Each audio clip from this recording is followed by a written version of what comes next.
As there are many strands of the equine herpes virus, EHV 1, 2, 3, 4, and 5, this presentation is only going to cover EHV 1, as it is the one that causes the most serious clinical disease in adult horses.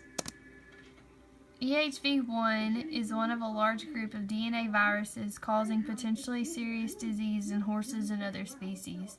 EHV 1 has two forms. One that causes abortion in mares, and the other one causes respiratory infection and neurological symptoms. This form is known as equine herpes melanoencephalopathy, EHM.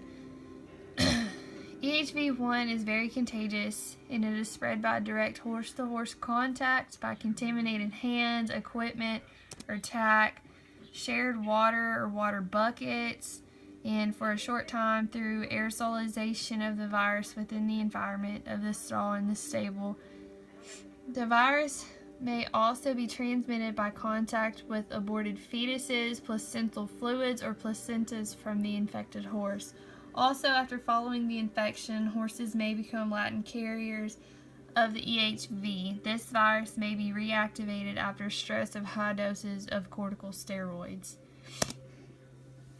The first signs of the EHV1 is during the incubation period, which is the period of time from exposure of the disease to the development of the first clinical signs. This ranges from 2 to 10 days.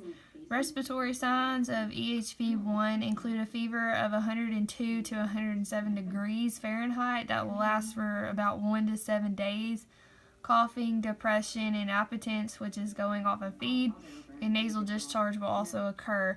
Abortion usually occurs between 7 and 11 months of gestation, which would be about after 2 to 12 weeks after the infection. There will be no evidence that the mare's reproductive tract is damaged, and it will not affect her ability to later conceive in later pregnancies.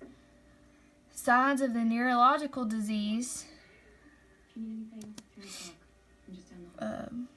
for EHV1 include mild incoordination, hind limb paralysis, recumbency, which is lying down and being unable to get up, loss of bladder and tail function, and loss of sensation to the skin around the tail and the hind limb areas. Treatment for the EHV1 involves supportive care and treatment of the systems. Non-steroidal and anti-inflammatory drugs are commonly used to reduce fever, pain, and inflammation in the horse. In uncomplicated cases, complete recovery will occur in a few weeks. Horses with neurological disease have variable recovery rates depending on severity of the clinical signs. The prognosis is poor if the horse is recumbent for an extended period of time. The horse should be rested until fully recovered and gradually return to work. For protection and prevention of the EHV1, there are two types of vaccines available for use in the horse for the prevention of this disease. One is modified live virus and the other is killed virus vaccines. The modified live virus vaccine contains virus that has been altered to make it unlikely to cause disease, but is still able to reproduce in the body cells and stimulate immunity. This vaccine is administered intranasally and offers quicker protection. The killed vaccine contains virus that has been inactivated or killed using either heat or chemicals. This type of vaccine is given intramuscularly.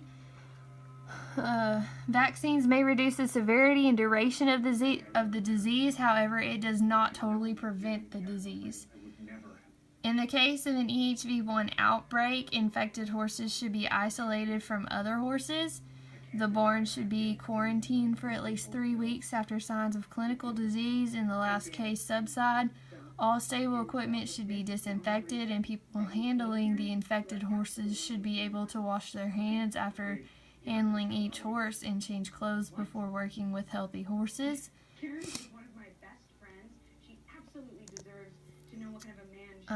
Before working with healthy horses. Any stall bedding should also be removed and burned.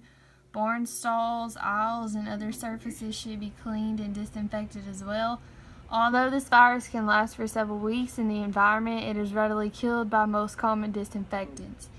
It is also a good idea to not let your horse share water or water buckets with any outside horses, and do not let them come into contact with any other horse either, which would be nose-to-nose contact or anything direct contact with another horse, another outside horse. EHV1 can become a serious problem if not treated or prevented correctly.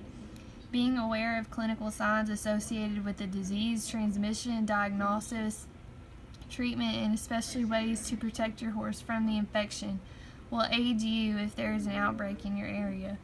Incorporating measures to protect your horse and now may prevent problems in the future.